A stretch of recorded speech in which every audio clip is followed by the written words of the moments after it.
So good morning everyone and welcome to the class back on smart materials and structures. So can anyone let me know what we dealt in yesterday's class? What was the topic we dealt upon? And we learned about magneto and electrorheological fluid working principle, components of both the fluids, advantages and disadvantages, and we started about mechanism and properties. Okay. So we dealt about what basically our ER fluid, its working principle, the components associated with it, and also we compared our electrorheological fluid with respect to our magnetorheological fluid aspect. So we also came to know which is more better and feasible enough to use for any fluid, smart fluid applications. So after knowing the entire concept of working, the mechanism behind it, the components which are used, it is always essential to know in depth which are the properties and the mechanisms which are involved, whether it is an ER based fluid or an MR based fluid. So for that we need to know some of the mechanisms. There are mainly three kind of mechanisms. So we have to study about that, and also some aspects or the main properties which are associated with ER and MR fluids. So to start up, let us dig from the beginning related to the importance or some background picture for the mechanisms associated with electrorheological and magnetorheological fluids. So I dealt about this slide in the last class just to brief out what does it mean. So you know that ER and MR effects comes into picture in a given fluid when it responds to the given electrical field or magnetic field.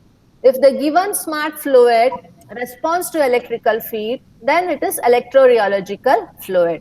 Wherein if the given fluid responds to the magnetic field, then that smart fluid is classified as MR fluid. So this MR fluid and ER fluid are bifurcated due to the electrorheological effects and magnetorheological effects which comes into picture when you subject an electric field or magnetic field. So you know about this basically, right? So these structures actually have aggregations of very minute solid particles, right? So these will be of either in the micron or in the nanoscale. So these are nothing but the additives what we add on in the smart fluid. So if you add on the additives in MR fluid, then you should have basically the ion particles or any other particles which has good magnetic flux absorbing capabilities. Similarly, if you are going for ER fluid, it is totally an dielectric material wherein you'll be adding some solid particles which has a tendency to provide some conductance in the fluid so that the electrical current can pass through. So it depends mainly on which effect you are using. So based on that, the fluid particles will be selected. And hence these solid particles, you will be having an aggregation of n number of solid particles which will flow in the fluid. So the fluid usually will be an oil, it could be an synthetic oil, or it could be any naturally available oil, even including the vegetable oil also, right? So mainly in the flow of the fluid, this solid particles will dominate. Why? Because it is the main thing which responds to either the magnetic field or to the electric field. So once it responds to the given field, it gets arranged in a proper order, which helps in enhancing the viscosity of the fluid. That you can know, right? So this particle will dominate the flow of the fluid. And due to this dominance and restriction in the flow of the fluid, what does it help? It can prevent the flow entirely at the lower stresses. So the flow of the fluid will be reduced. It reduces the amount of stress which could be induced in the fluid. Why? Because if you have just a fluid, suppose you speak about MR fluid. So you have a normal fluid and you subject a pressure to it so that the fluid flows. If you don't have the particles in between, what happens is viscosity will not increase and there will be no barrier for the flow of the fluid, and hence the stress will be more. But whereas when you have some particles embedded in the fluid, these acts as a barrier for the flow of the fluid.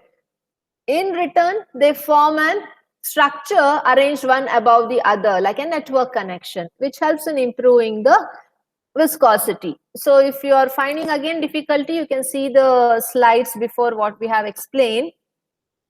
Here only you can see. So initially in MR fluid, you will be having a fluid, and these are the particles which will be associated in random. If you don't have this particles at all, then you will be having only the fluid. So if you apply the pressure, there will be some stress in the fluid to make the fluid move on, right? But when you add these particles will reduce the stress which comes in the fluid. Why? This pressure helps the fluid to arrange in a proper order when you subject it to a magnetic field in the direction opposite to the pressure. Due to this arrangement, there is a barrier for the fluid to flow, right? So that's what being told over here. Hope you understood now. Hello? Yes, ma'am. Yeah. So the same thing is still, and due to this, it helps in reducing the stress, and hence the stress will be low, and the main dominant feature in the flow of fluid will be the solid particles. It could be either the ER fluid or MR fluid. In both, we will be using some particles, and those particles will be the dominant feature in the flow of fluid, and this helps in reducing the amount of stresses subjected in the fluid. So this is the second concept what you have to understand. One is ER and MR will respond to the electric or magnetic field. Second one, when you have these additives in the ER and MR fluid, the particles will be more dominant than that of the fluid, because these particles will reduce the stress which comes into picture in the moving of the fluid when it is subjected to the top and the bottom plate. Right? So this is a second main concept what you have to keep in mind, whether it is an ER fluid or MR fluid. Okay. So based on this, now we need to discuss the microscopic phenomena and some basic models corresponding to the macro scale fluid mechanics.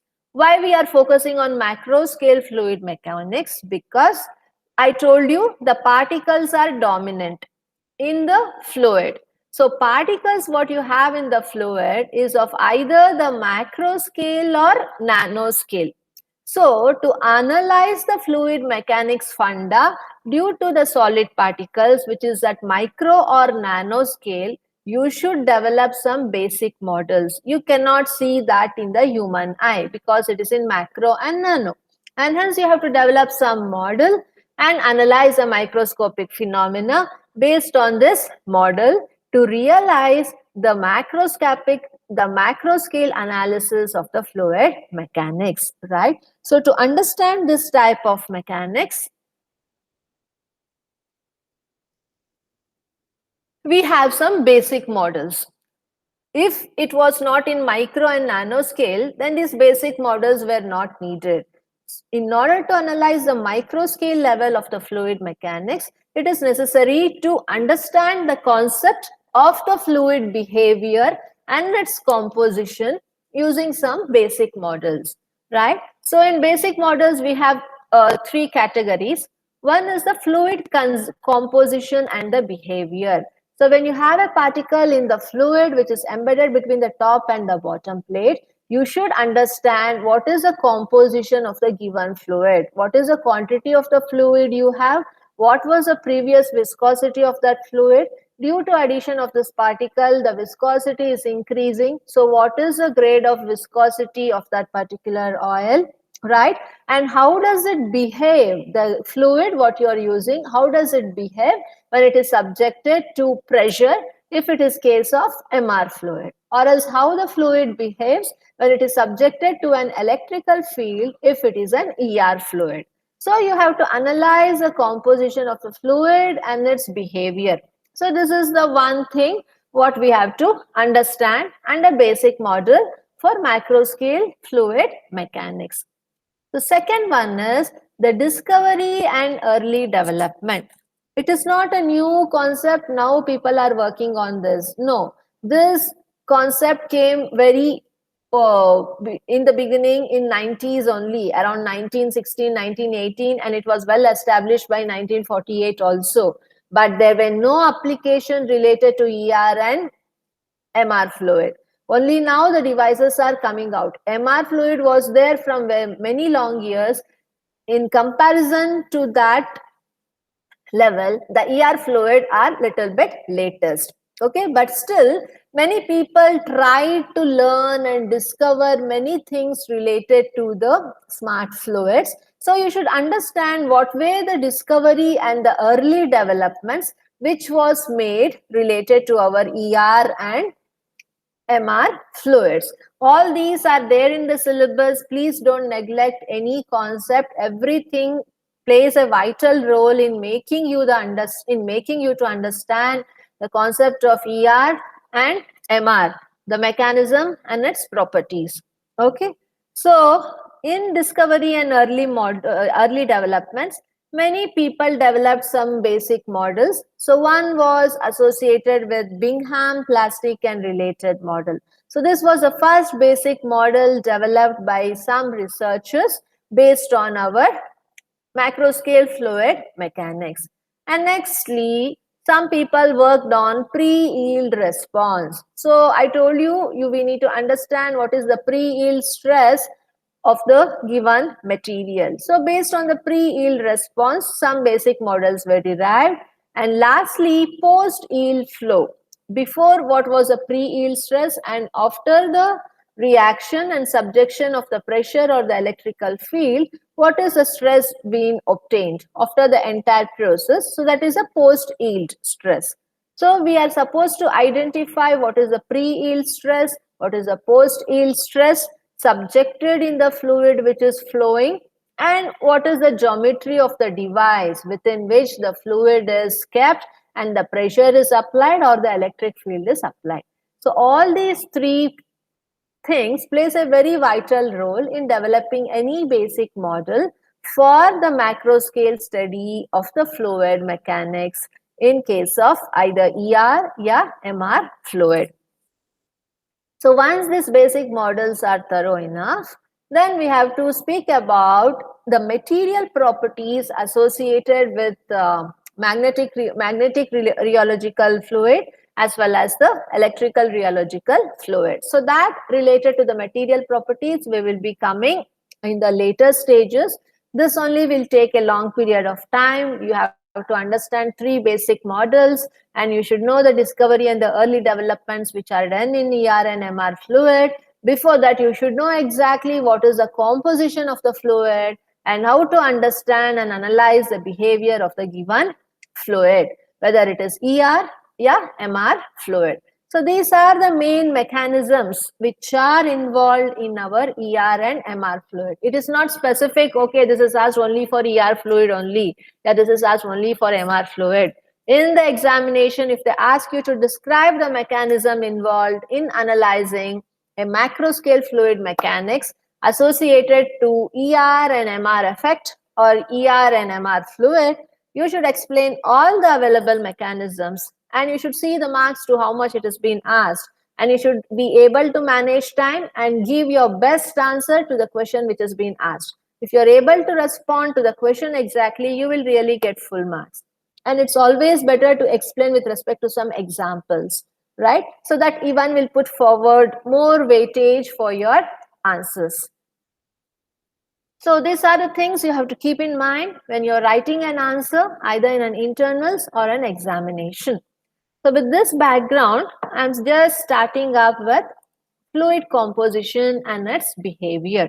So here we are focusing both related to ER and MR fluid. So when we come for the mechanism, the mind, what you have to set is we are speaking about the smart fluids. It could be either ER or MR. Don't think, okay, is it only for MR? Yeah, is it only for ER? No. Both the fluid is of same nature. Only thing, the external pressure or the external electric field what you apply will be different. Okay, and the entire process is same. So whenever we say I'm giving you the explanation for the fluid composition, It is just the smart fluid, which could be either ER or MR fluid. Hope this is there in your mind. Is it clear? Yes, Hello, ma'am. guys. Hello. Yes, ma'am. Are you able to understand? Yes, ma'am.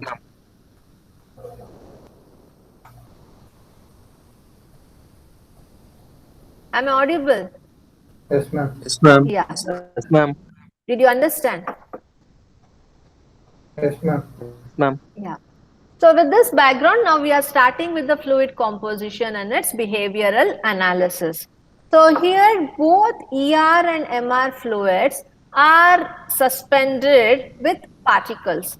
The particles are the solid particles, right? So this act as an inert carrier liquids.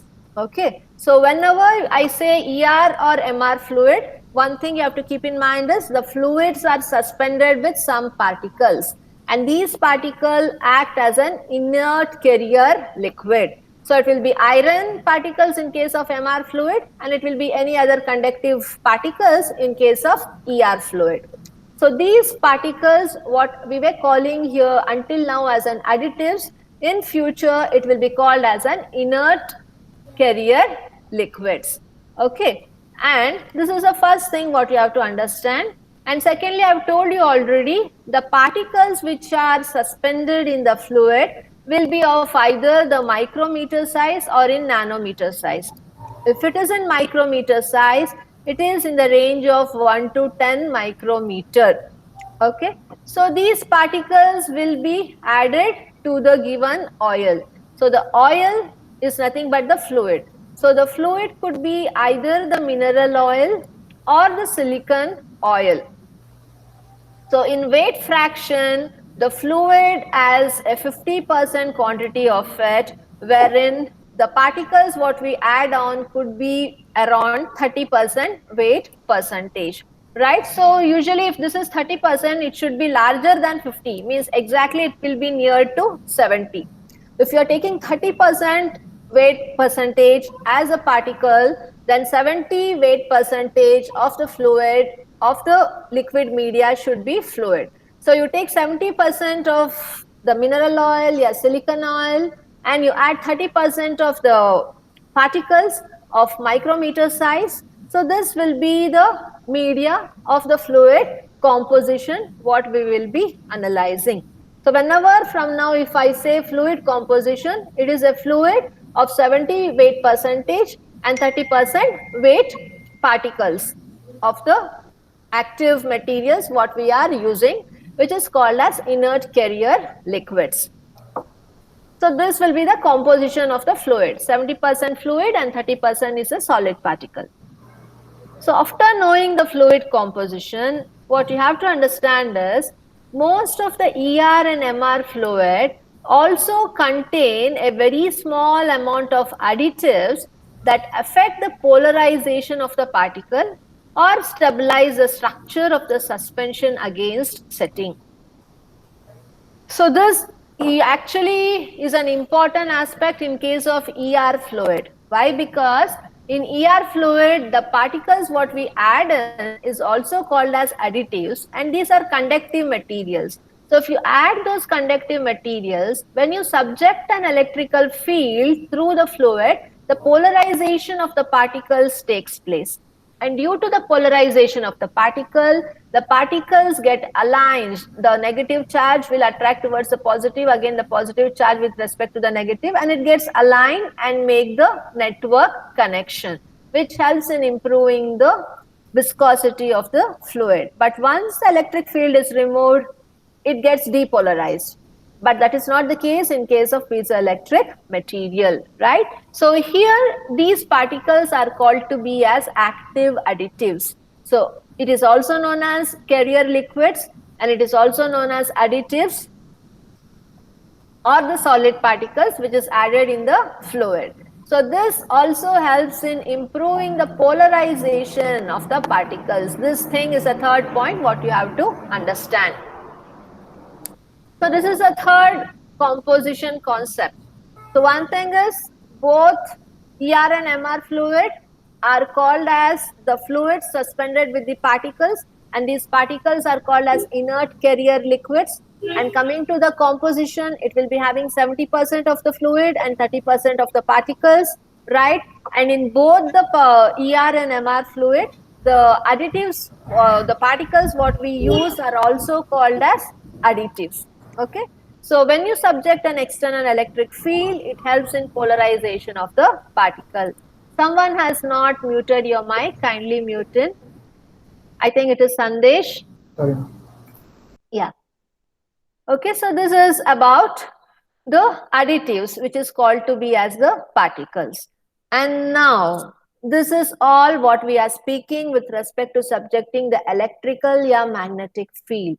But when in the fluid, there is an absence of electric or magnetic field, the ER or MR fluid can be characterized as a Newtonian fluid.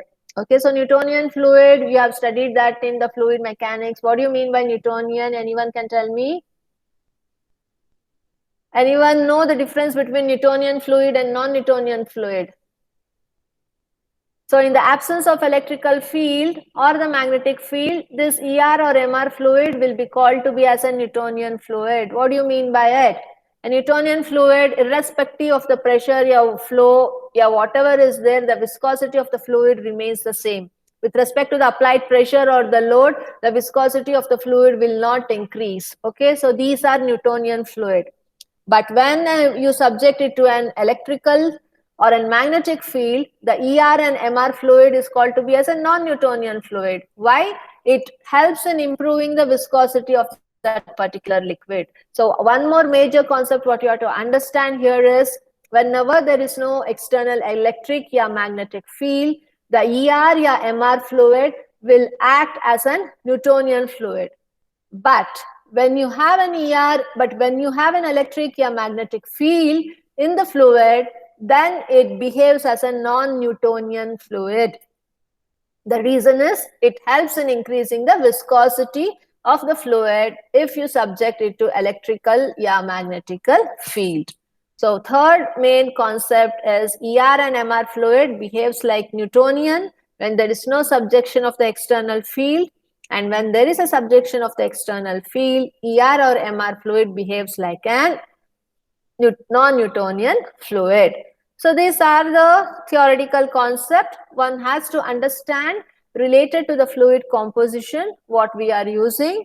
It could be either for ER or for MR fluid, right? And now when there is a magnetic field applied and one of the plate will be moving and one of the plate will be fixed at the bottom, then due to that, always when the viscosity increases, it shows resistance to the strain also. So resisting the shear strain from here onwards will be represented by the letter gamma. Okay, we are just telling the terminologies and the concept before starting. And the stress, the shear stress which is being induced will be represented by the symbol tau, right? So from here onwards, the resisting shear strain will be proportional to the shear stress which is being induced in the given fluid. Okay. So these two values will be proportional to the product of the strain rate and the viscosity. So if we go to the equation, so this is a basic equation what you have to understand. What it tells you is the shear stress will be always equal to that of the shear strain. Where did it go? Yeah. So the shear strain will be proportional to the shear stress. So if we need to remove the proportionality symbol, you should just add an constant over here. So always we call as the resisting shear strain and the shear stress is proportional to the product of the strain rate and the viscosity. So this mu will tell you the value of the viscosity, what it is. So if we go to the equation here, so this is the mu which will tell you the viscosity level. The shear stress will be proportional to the shear strain. right? So it's, if you need to remove the proportionality symbol, you should add on a constant value, and the constant value here will be mu, which will be nothing but our viscosity. So varying the shear stress, you will get the varied strain, and depending upon the shear stress and shear strain, the viscosity of that particular fluid will vary, subjected to the external electric field or the magnetic field, based on whether it is an ER fluid or an MR fluid. So if you take a graph and plot the value of shear stress along y-axis and shear strain along x-axis, so it varies proportionally, means it will be having a linear graph. So if you take somewhere in between the slope value, it will provide you the viscosity. So as the strain and the stress is varying, even the slope value which increases will show you the enhancement in the viscosity of the fluid. So this variation happens only when you have subjected either the electric field or magnetic field to the smart fluids. If you haven't subjected any electrical field or magnetic field, then the shear stress will be equal to the shear strain, and there will be no change in the viscosity. Okay, so it will be a constant value with no change. So that is the difference between Newtonian and non-Newtonian fluid. So here, this is the thing what you have to understand. So I told you what is the difference between shear stress and shear strain in the previous class only, when we were speaking about the squeeze mode as well as the shear mode. So in shear mode, one plate will be moving, another plate will be stationary, and in case of squeeze mode, both the plates will be moving. So related to this relative movement, the shear stress will be induced in the fluid with respect to the direction in which the magnetic field is subjected. Okay, so this is the cause for our shear stress and shear strain. So the same concept now has been put forward in our composition analysis of the fluid. Is it clear until now? Any doubts? No, ma'am. No, ma'am. Yeah. So this is how the relation between the stress, the shear stress and the shear strain comes into picture. Here, please be careful. We are not telling about the stress and strain. It is shear strain and shear stress, because you have one plate fixed, another plate moving in shear mode. And in squeeze mode, you have both the plates moving. And hence, it is shear strain and shear stress, not only the stress and strain. So once this is done, so the response related to the shear stress and strain is shown as shown in the graph here 4.1. So this I have explained you already. So this is widely acknowledged as an approximation of ER and MR fluids. Okay, and are non-Newtonian. So this is non-Newtonian. By looking into the graph only, you can tell that it is a non-Newtonian. Why? The viscosity is keeping on changing. If you plot a graph and there is no variation with respect to stress and strain, then viscosity also will not change. Then only you call that as a Newtonian fluid.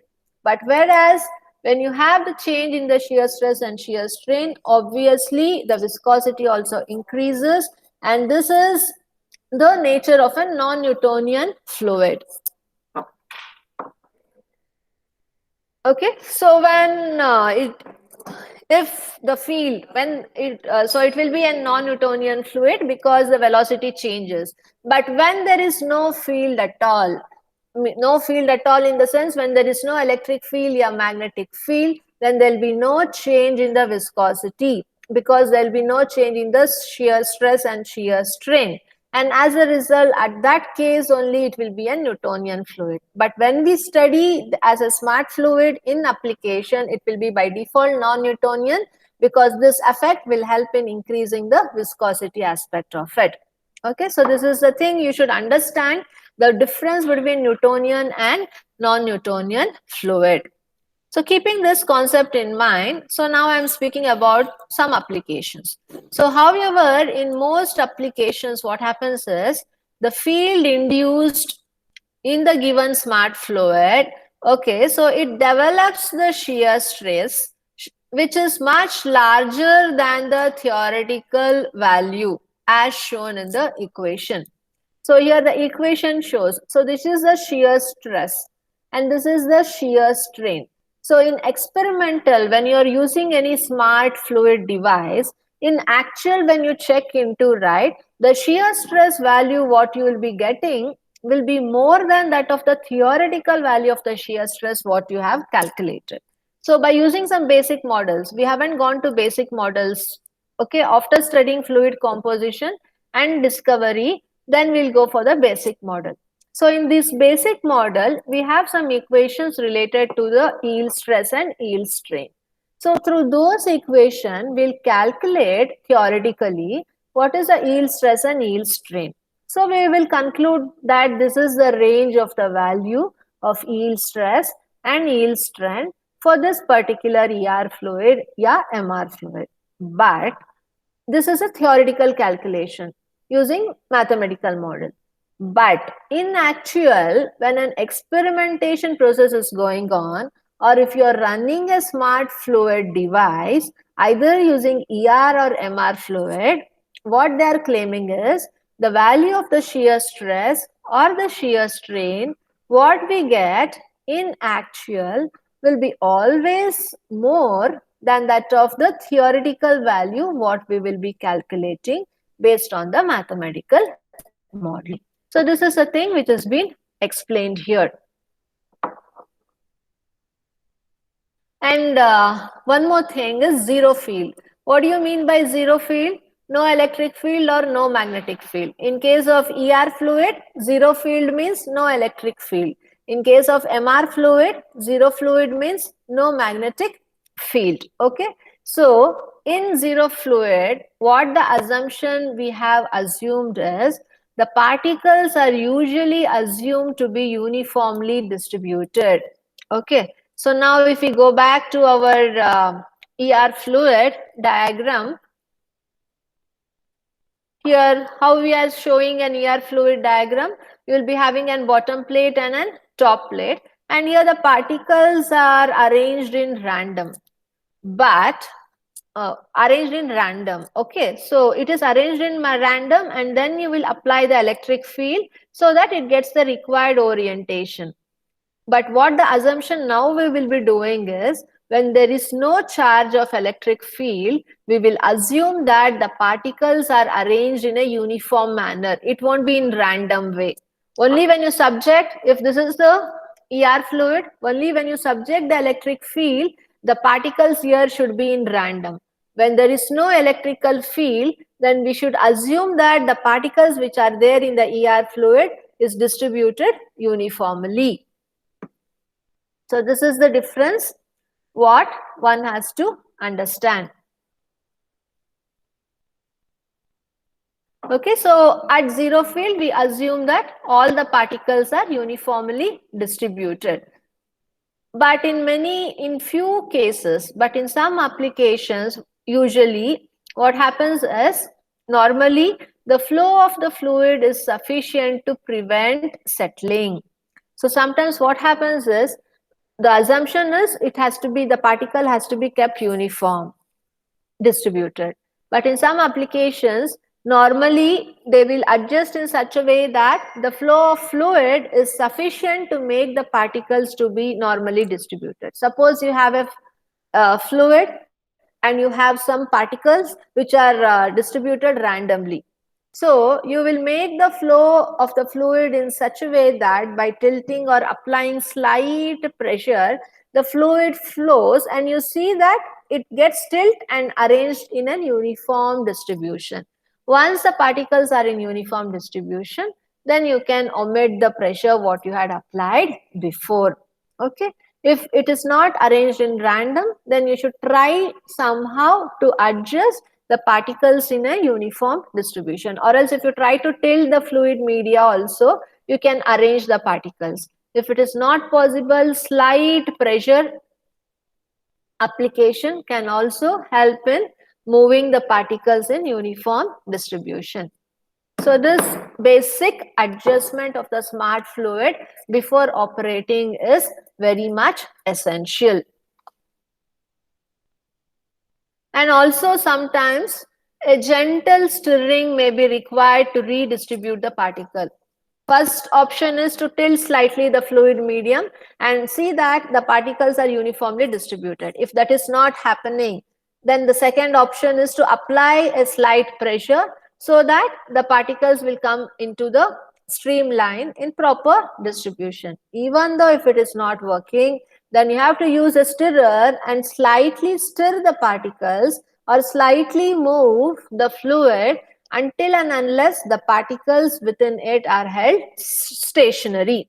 Okay, so this way is needed to give or to obtain the particle distribution properly. So it stabilizes the particle distribution, and it helps to have a proper sedimentation process. So for this, these are the initial adjustments what we have to do. So you should be knowing when there is no field, how the fluid will be. When there is a field, external field, how the fluid will be, right? So then in the zero field, what are the adjustments to be done?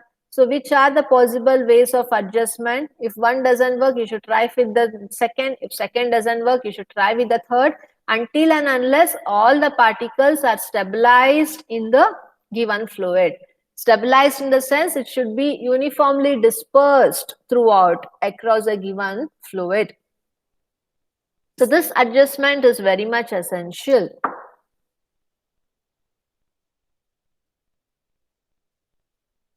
So once it is done, what you have to understand is always achieving zero field viscosity. Okay, so it is generally advantageous to have zero field viscosity with a small and with as small as possible. So why? Because zero field viscosity could be achieved with the low amount of stress and low amount of strain, right? So if you have a high stress and high strain, obviously it will increase the slope and the viscosity will be higher. So when there is no field, obviously the viscosity will be constant or same, right? So it is always advisable and it is advantageous to maintain a minimum viscosity at the zero electrical field. So you will adjust the field initially in such a way that the particles are distributed uniformly.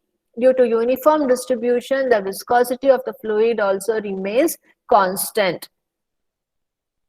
And the value of viscosity will not be very high in this because there is no stress and no strain due to no subjection of the external field. When there is no external field at all, the stress and strain will not come into picture. So the fluid will be having a constant viscosity and it will be a Newtonian fluid. And under Newtonian fluid, the viscosity will be of a very small value. Okay.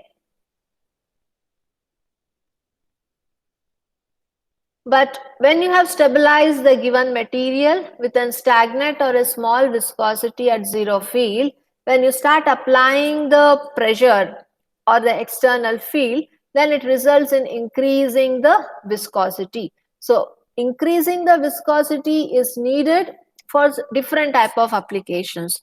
So why we are digging so much related to the viscosity is because the main change in the smart fluid is with respect to viscosity only. So it can increase or decrease the viscosity. So all the applications are based on enhancing the viscosity. So to enhance the viscosity, you should subject an external field. So before operating the device, you should see that the device is stabilized. And to stabilize, you should see that all the particles are uniformly distributed. So to make the particle distributed, you should not subject any external field. Only when you don't subject external field, the particles will be uniformly distributed and the viscosity will be constant throughout, and the amount of viscosity which is subjected in that material will be very much less. So once the given device is stable, then you can slightly apply the electric field or the magnetic field based on whether it is ER or MR fluid. Then you do the working process and the phenomena for different applications as required. So this is the same thing as we do. You have studied this one, metallurgy, right? So in measurement and metrology. So what we do, any instrument before measuring, we do the calibration process. So that calibration process will make to set the equipment to zero value so that you can get the reliable value. So if we use the equipment without doing the calibration, then we can't think that the readings what we are getting is exactly right. Similarly here, before operating a smart fluid device, we have to see that the device what we are using is stabilized. So to be stabilized, you should have the particles uniformly distributed without electrical field and with constant viscosity. Once it is achieved that the device is stable, then we can apply the external field, run the equipment as per the application. So this is what we need to do it.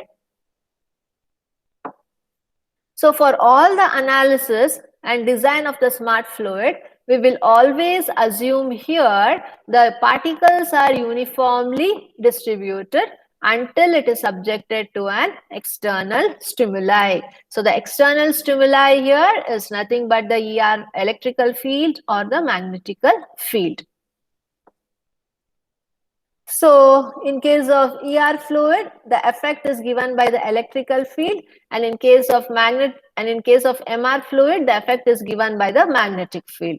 From here onwards, you should understand, if I use the word, if I use the letter E, it is electrical field, and if I use the letter H, then it is associated to the magnetic fluid. Okay.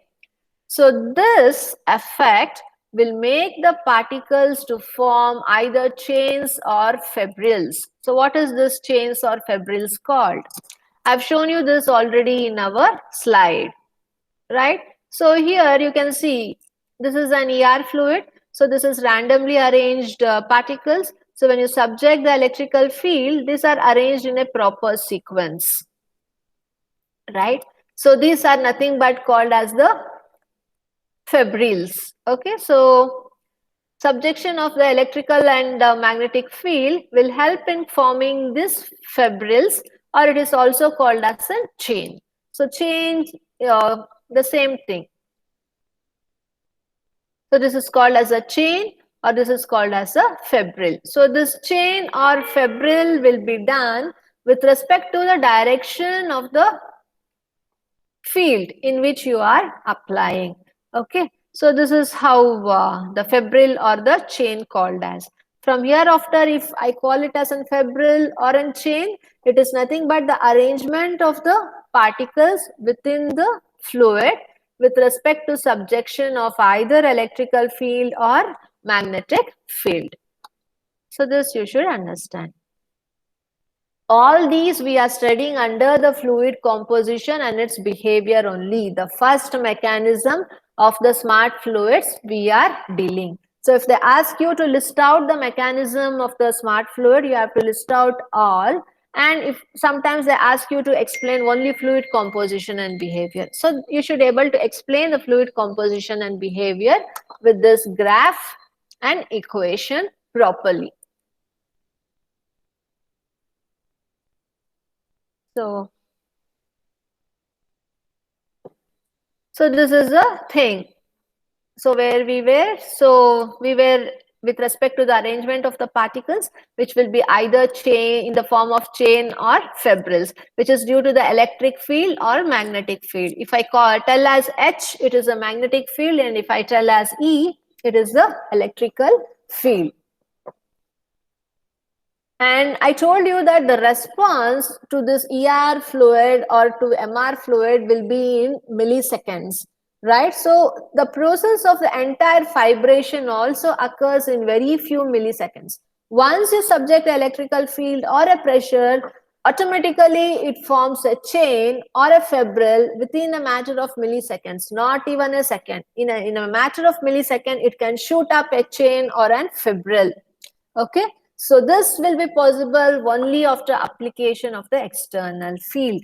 Without the application of the external field, this process of fibration or the chain will not be done. And what is the time required for it? It is just the millisecond. That also you should understand. And next concept what you have to understand is, when there is no motion of the fluid or the walls of its container, what happens is the fibrils are static structures and span the gap between the walls if the particle fraction is large enough. So when there is no motion means the fluid is not subjected to the external pressure. So when there is no external pressure or the electric field, what happens is the fibrils or the particles will form a static structure. It will not be moving. Static always refers to stagnant and dynamic always refers for the movement. So these structures will be held stationary and there will be a particular gap between the walls. So if we go back to again the same diagram, so you can see these are the chain and fibrils. So when the fluid is not flowing, what happens is these structures will be held stationary, means these structures will be static. So in between these structures, there will be some gap, uniformly distributed gap between the static structures. So that is what being told over here. Right? So there will be some gap between the walls if the particle fraction is large enough. If there is a huge space in between for accumulation or piling up of the structure, then even the gap will be large. If the given smart fluid is compacted within a small device, then if you have many particles, then you will be having n number of arrangements of these structures, and hence the gap between that will be very small. So if we go back to the diagram again here, see here you have three structures and there is some uniform gap in between. If the given device is very small and if you have more particles, then more number of structures will be there and the gap will be reduced. So it mainly depends upon the wider space for the fluid media and lesser particles. If you have lesser particles, you will be having the structures with large gap. So if you have more particles in the fluid media, so then you'll be having large structures with small amount of gap. So this is how you have to understand. Is this clear? Any doubts? No. Yeah.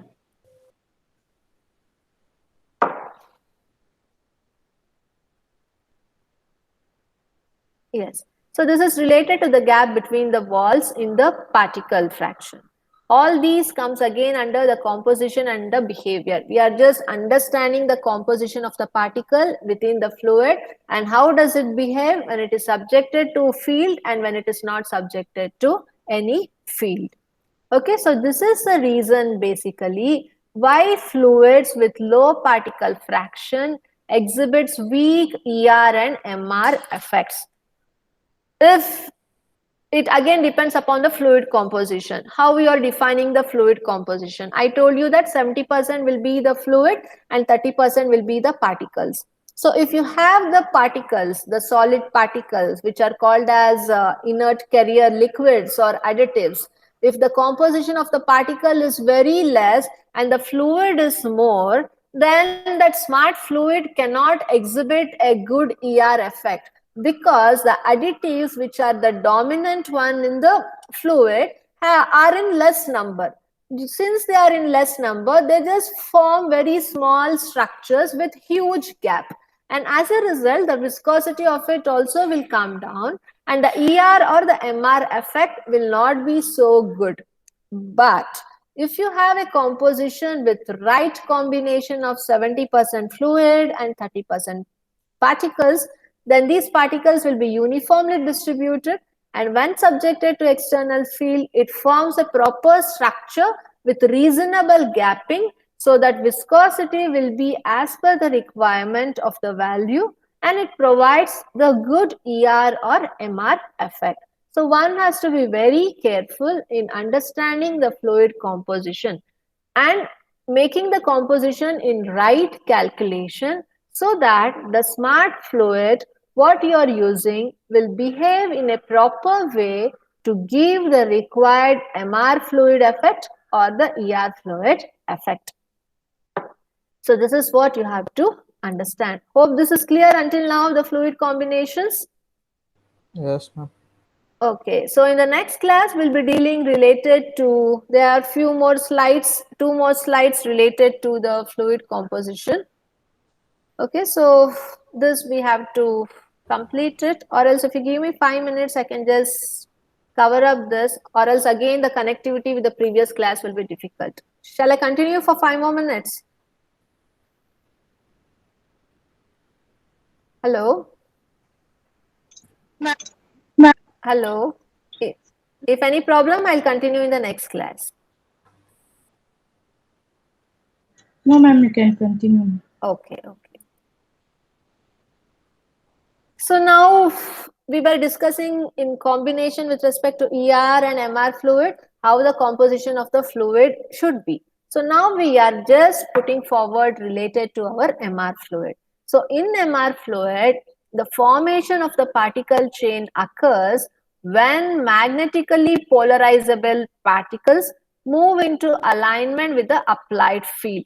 So here also polarization comes into picture, but it is not with respect to electrical polarization, it is magnetic polarization. This also will be having some hysteresis loop with respect to polarity, but there will be no remnant polarization to retain the polarization in it. But it exhibits the polarization, it attracts the particle, and it arranged to form a structure with proper gap.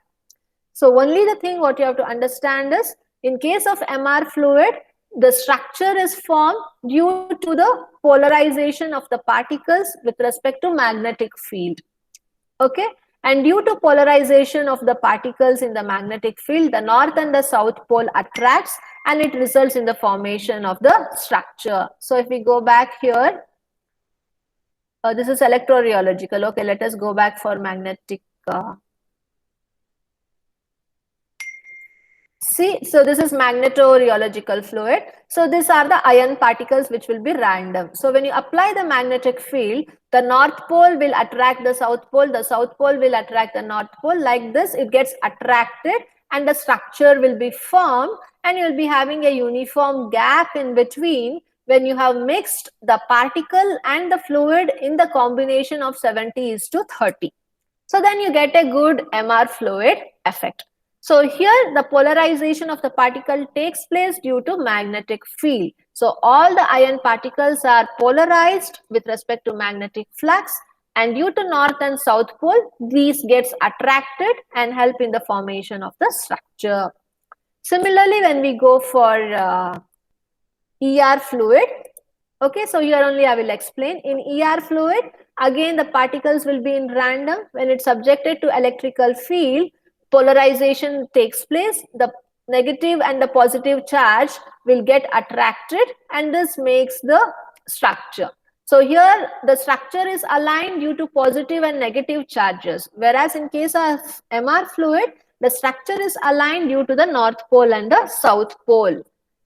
Only that difference you should understand. So that is what being told over here. So in MR fluid, it is due to the opposite pole attraction. Okay, whereas in case of ER fluid, it is due to the accumulation of the positive and the negative charges. So this is the main difference you have to understand.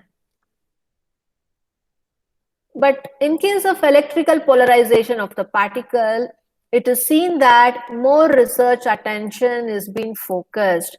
Why? In case of MR fluid, the drawback is subjecting the magnetic field continuously and providing a uniform magnetic flux for a particular period of time is a little bit risky task. But whereas in case of ER fluid, you can easily supply the electrical field as and when required for particular period of time, and as more research and attention is focused on ER fluid, because both might be good, but economical aspect, how much you can relay and how feasible and it is better to supply the input, all this you should understand. So when we compare all these aspects, So we feel ER fluid is better than that of MR fluid, because any device, if it has to come into market, it has to see for large scale production and huge customer satisfaction. So if there is any problem or drawback, then that product could not be used in a longer run. And hence, more focus is now today on our ER fluid smart devices. And hence, here you can see that ER fluids are divided into two classes depending upon the mechanism by which it is being polarized. Okay. So upon the mechanism by which the particle polarization and interaction occur. So based on polarization could be done in 2-3 way methods. Okay. And after polarization, how the ions interact with each other. So based on this, there are two mechanisms. So one type in that is, one type of ER fluid mainly requires the presence of some amount of water in order to manifest an electrorheological response. So I told you, based on the mechanism involved in polarization, ER fluid can be classified into two types. So one is the ER fluid in which some amount or the presence of water is needed to manifest or to check the response to the electrorheological field. Okay, so to see how it is responding to electrorheological fluid, so you need some presence of water. So this is one type of ER fluid. So in other type of ER fluid, it is also called as an anhydrous ER fluid. If it is anhydrous ER fluid, it is obviously understood no hydro element in it, means no water content. So without water content, also we can observe the chain formation of the particle by using different mechanism. So based on the mechanism used, we have two types. One is the hydrous ER fluid, in the sense where the presence of small amount of water is very much essential to check the electrorheological response. And the second one is the anhydrous ER fluid, which means it doesn't contain water in order to check or manifest the electrorheological response. So this is the concept. Now we are speaking with respect to ER fluid only, because it is more better than that of MR.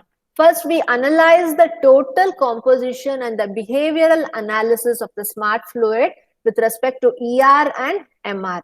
Since ER is more better than that of MR, then we came to classify the ER fluid into two categories. One is hydrous ER fluid and the second one is anhydrous ER fluid. So that's it. And yeah, so this is the last slide. In the next class, we can deal with the discovery and early developments. So finally, here we have to see that the magnetorheological fluid will differ from magnetic fluids. Okay, so why? Because it contains smaller size of the order. Magnetorheological fluid will contain particles in micro level, but whereas in case of magnetic fluid, it contains the particles in the nano level. And hence this is the difference if we speak about magnetorheological fluid and magnetic fluid. I told you in case of MR fluid, the particles could be either in macro scale or in nano scale. But what we have discussed until now is in macro scale only. Okay, if you have a fluid, smart fluid, with the particles in nano level, then we call that as a magnetic fluid. So you should be knowing the difference between the MR fluid, magnetorheological fluid, and the magnetic fluid. And in this case, the size of the particle will be of the order 10 nanometer. So now we are just putting one point related to magnetic field, because until now we studied about magnetorheological fluid.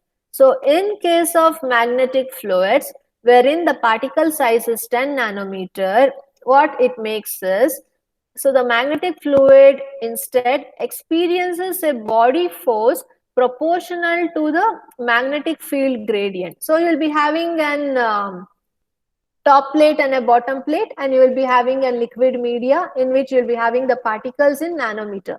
So due to this, the magnetic fluid will experience a body force, and the body force which is there in the fluid will be directly proportional to the magnetic field what you will be applying, because the nanometer size particles are very much dominant than that of the micro level particles which are there in magnetorheological fluid. I told you that particles will be dominant more than that of the fluid with respect to the yield stress and the yield strength.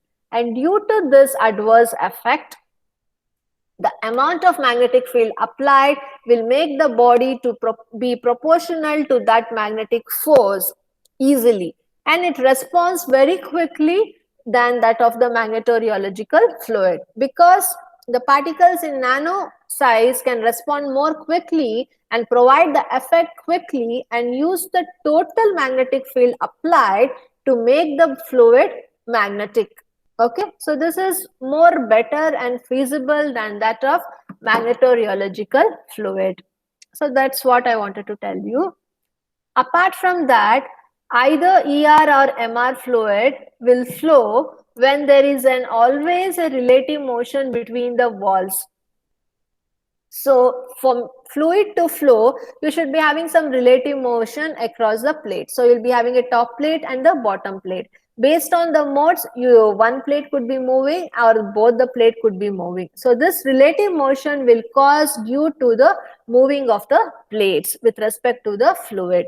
And due to this movement, the shear strain will occur in the fluid. And due to shear strain which occurs in the fluid, the shear stress will be developed in the entire fluid. So you should be knowing how the shear strain occurs and how it is developed and how it is distributed. So this mainly causes due to the relative motion between the walls of the container. So if you don't have relative motion between the walls of the container, then shear strain will not occur and there will be no distribution of the shear stress in the given smart fluid. So this is the other concept. And lastly, what I want to tell you is the ER or the MR shear stress will always increase with respect to the field strength what you are subjecting. It could be the electrical field in case of ER and it could be the magnetic field in case of MR. And is always proportional to the field strength raised to a power between 1 and 2. So this we will speak you related to this in case of basic model. Only thing you understand that the ER or the shear stress always increases with respect to the value of the external field you are subjecting. You are providing an high electrical field, then it results in high shear stress value. Right? And similarly, if you apply a high electrical field, then it provides a high shear stress value for your ER fluid. So mainly it depends upon the input, the output also will vary. Right? So these are the thing I wanted to tell you. So this is just a small example with the value of current needed to get the required response and nothing much more. But this is a very important topic what we discussed today. So this is one of the mechanism of our ER and MR fluid, which is nothing but the fluid composition and behavior. So it tells you what should be the composition of the ER or the MR fluid, right? So with the proper composition, how the behavior of the fluid changes. So we analyze this in general with respect to Newtonian and non-Newtonian fluid.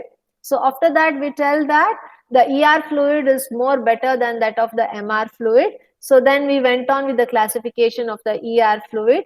Later, we now are telling that the magnetic fluid is better than MR fluid because here the particles will be in the nano level in case of instead of micro level. So how it will be benefited, we spoke. And later, we dealt about the two classifications of the ER fluid, which is one type, which is hydrous ER fluid and anhydrous ER fluid. After that, magnetorheological fluid will be better than magnetic fluid. We dealt about this also, and how the shear stress increases in ER and MR with respect to the electrical field or the magnetic field subjected as an input. So this is about the total concept of fluid composition and behavior. So in the next class, we will be dealing with the second mechanism, which is discovery and early development. So what are the researchers, what they have done until now related to the fluid, smart fluids, we will be discussing here. So how the researchers started, what they invented, so what are the things which were achieved right from 1940s, and what were the development associated related to ER fluids. This will be doing in the next class. Hope it was clear, guys. Any doubts? I took your 5-10 minutes. Sorry, in the beginning there was some technical snacks, so I thought let me cover the topic, and you people also supported. Okay, please do it. So we have done with one part of the mechanism. Any doubt in this? No, ma'am. Okay. So any doubts, anytime you can ask me, you can mail, you call, you put a message in Google Classroom also. So kindly now answer your attendance.